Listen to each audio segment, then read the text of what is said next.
Guyyaa kaleessaan gaaffii isin gaafadhee namni abbaan manaa koo luka kiyya caccabsee miila kiyya caccabsee sobee foon fide ijoollee koo dubbisa jedhee garuu anaan namiidhee deebi'ee erginni deebi'ee ani namattis hin deebi'u nama keessa hin jiru dugdis miillis na cabee na citee jira. Eenyu namni kana jedhe jennaan baay'een keessa maqaa nama yuutuubii kee jalatti barreessitan. Qixaaxii wajjinis barreessaniitu kaan keessa qixaaxiin kiyyi qixaaxiin kee yuutuubii naaf banidha. Ashama akkamitti hojjeta kiyyaan jira galata rabbi siillee bakka jiraatanii bakka hojjetetti nageessin faana jiraatu har'a waa'ee viidiyoo kaleessa galgala roozaan hojjettirraa haasa'u dhufe. yaa rabbi na gargaari afaan na mi'eessi yaa rabbi hamtuu dabduu na jalaa qabi yaa rabbi waan dubaa irraa kaasi yaa rabbi dubbii koo namatti mi'eessi yaa rabbi ameen jedhame. Roozaan maal jettee jaala nama rabbi naaf kenne dhiirra kana jaalatu rabbitti naaf godhe muktaaris na jaalate caaltuunis itti heerume kan jette waan namni na jaalatuu fi wanti hundiyyuu jaalala rabbiin namaaf kenna. Jaalala namni naaf kenne immoo natti hinaaftanii na goomattanii baay'een keessa meeqa heerumtee shan jaaffaamoo arfaffaamoo sadaffaamoo lammaffaamoo meeqaffaa heerumuu jirta warri naan jettan waa'een koo isin ilaallatu waa'een keessanis na ilaallatu jireenya koo jiraachaa jira jireenya keessan jiraadhaa jettee jirti Roozaanii. Dhugaa dubbachuuf Roozaan dhugaa dubbachuuf dhuguma ishee jette. Likki namoota baay'eetti himtee jirti. Namoonni tokko tokko nama 3, 4 haga 5, 6, 7 heerumuu jira. Baay'een isaanii icciitii isaanii namoonni mul'isan. Koomentii Roozaa jalatti namni tokko maal jette dhugumatti Roozaa anillee akkuma keeti garuu biyya galuuyyuu yaadda'an jira affaraan jira. Carraan kiyya akka malee na godhee 4 heerumee jira. 5ffaa immoo heerumuu jira. Garuu naannoon keenyaa fi biyyi keenyaa fi namni na beeku hundi yaa ishee meeqa heerumte yaa ishee meeqa akkas taate naan jechuu jiranii yaa Roozaa sibichaa miti.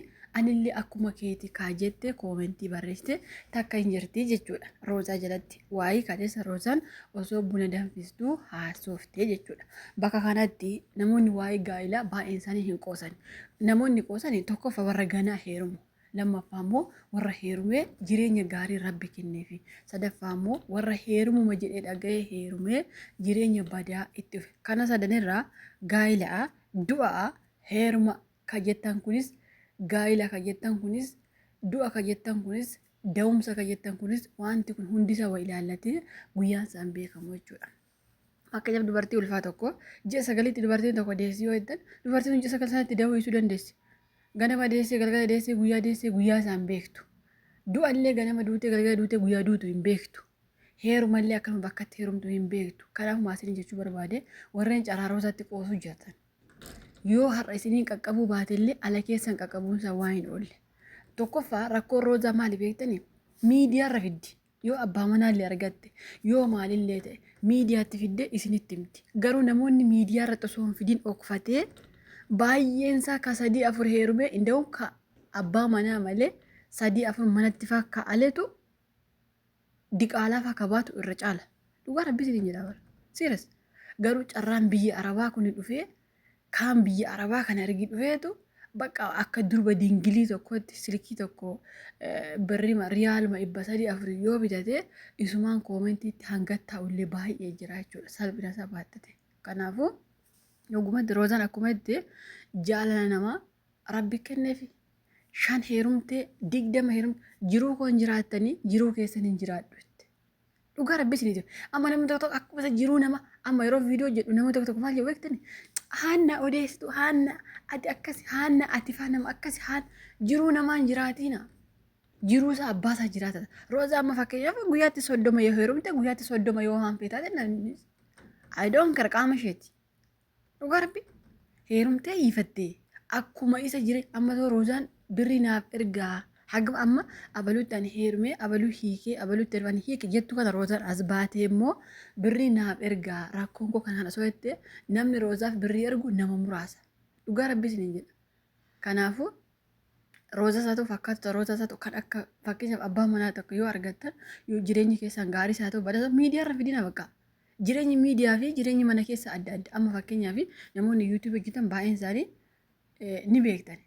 Keessaafuu maroota faabriish faa kana mee ilaala.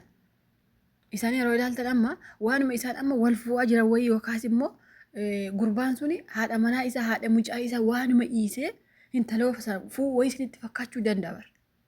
Si galee namni jireenya isaa ka jiraatu ka biraa viidiyoo immoo kan hojjetu ka biraa garuu koomentiin keessa lafee namaa cabsa dhugaa rabbiin hin jedha keessumaa roozaa kanatti bakka ittumaa gatteessan hojii keessan godhatan garuu namoonni nama rabsa yeroo baay'ee tokkoffaa warra gaa'illi isaanii badi lammaffaa immoo warra namni iyyuu fuudhu dhibee warra too dinnicha qullubbii gurguruu biyyaa ba'e dhugaa rabbii siin jedhaman ani koo kanas viidiyoo roozaa geeffadhuchuu dadhabe dhugaa rabbii inde meeqaffaa heerumuu jirta inshaalla 20-30 heerumtu maaltu nu gashibe maaltu ni laallate viidiyoo isin hojjette isin tole ilaalladha jadiidi heerumtee dhugaa rabbii anamma hin gadda waan jedhe jadiidi kifaayyaa qaba waan ta'eef maaf itti heerumtii sini gala akkasichuu dandeessan garuu haadha manaa qaba waan ta'eef ittiin heerumin dhiirtiin ta'uu dandeessan malee meeqaffaa heerumte sadaffaa heerumaa jirta jireenya jiraattanii qaamni ishee qaama keessanii dhugaa rabbii innaa akkasii miira keessa galee dhugaa rabbii baay'ee matakka aaree loluu dhufee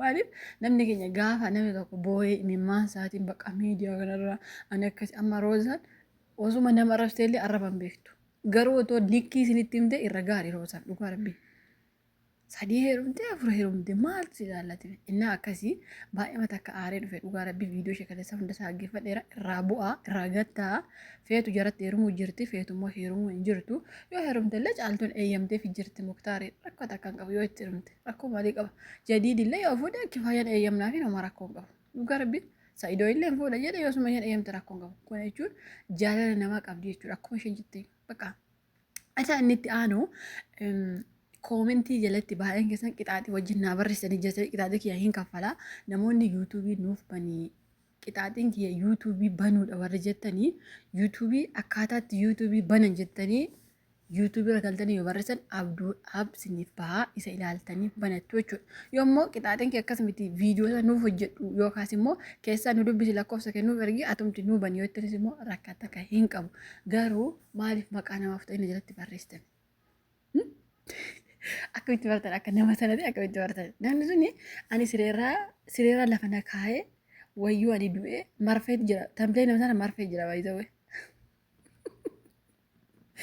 uftanii maqaa nama guddaa uftanii na jalatti barreessan amma tantala sun uftana qabatte akkam taa'amu dhugaa rabbi garuu baay'ee takka maashaallah heddufata kanatti tolta yeroo barreessan dhugaa rabbi isin akka xiinxaltoota afur dhugaa rabbi baay'een ijoollee beektanii rakkoo biyya arabaa kanaatu gadi qabe malee osoo barattanii fixanii bakka isin dhugaa rabbii hojjettoota akkamitti taatu bara warri sammuu akkasii qabdan anamma kaleessa maal jedhe namni sun maqaa nama sanaa hin oofne beeki maqaa nama sanaa illee hin oofne nama takka illee hin tuqne garuu maal jedhe namni sireerraa ganna buusee abbaan manaa koo akkasii walillee turree garuu akkasitti na caccabsee deemee allafaa ka'uu hin danda'u namni jedhe eenyunnaan hundi keessa abaluudha